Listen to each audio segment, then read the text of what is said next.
Middle school students are very active and social by nature. So to use these qualities of students, I've designed my classroom and activities to embrace the qualities of middle schoolers.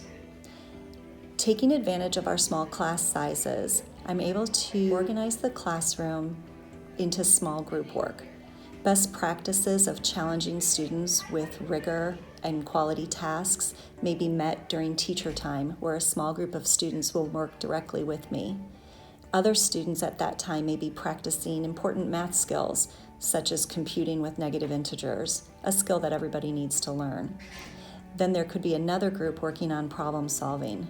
Those students could be working in a partnership or a small group on problems that are more challenging, and working with a peer may help them to reach those goals.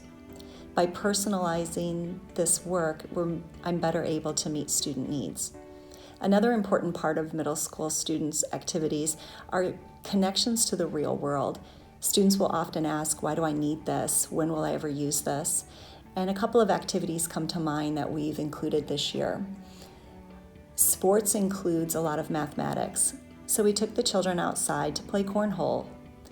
The students were keeping score, which is a math skill, but to make it more interesting, we collected data to support our basic statistics unit.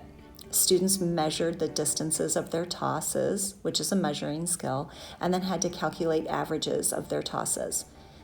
This provided data in a more fun way than just numbers out of a book or numbers that I would just generate. Instead, it was authentic data. And we were outside, which the kids really enjoyed. This was, again, a fun and engaging way to include the skills of measurement, the estimating skills, being outside, and being active, all of which middle schoolers enjoy.